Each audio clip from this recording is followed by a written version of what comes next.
I have a Thermador microwave that has an error code of E1007.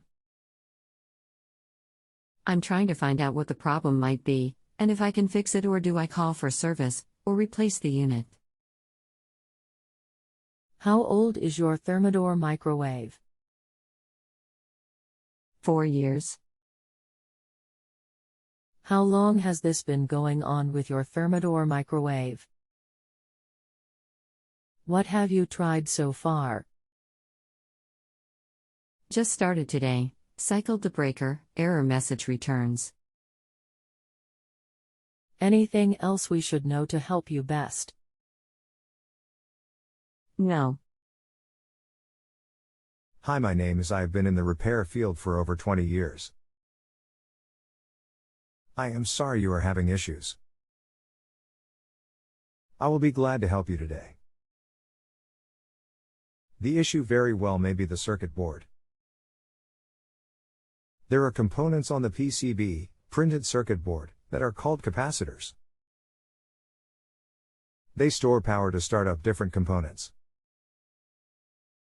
Often when there is a power surge, or if the capacitor is manufactured in Taiwan, a capacitor or some capacitors will fail.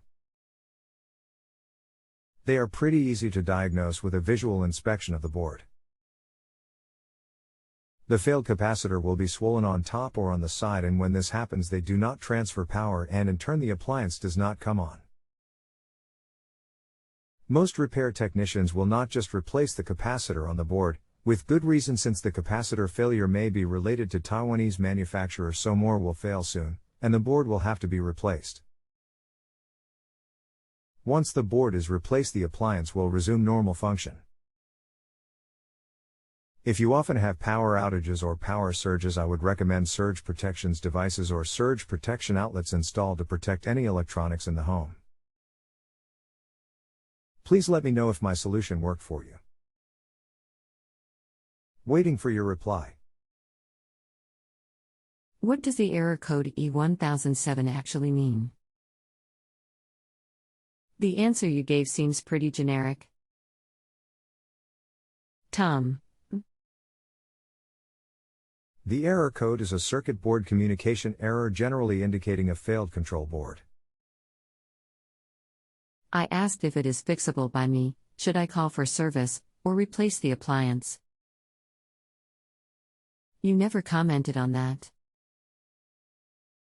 Also, if I replace the main circuit board, how confident are you that the error code will be cleared and the appliance can be returned to service? I don't want to spend money on a $200 plus part to troubleshoot. If you are not familiar with working on appliances and safety measures involved in working with electronics, then it is not something you should try to fix yourself. If you have a home improvement or appliance question and want to chat with an expert, now visit JustAnswer.com/YTHI.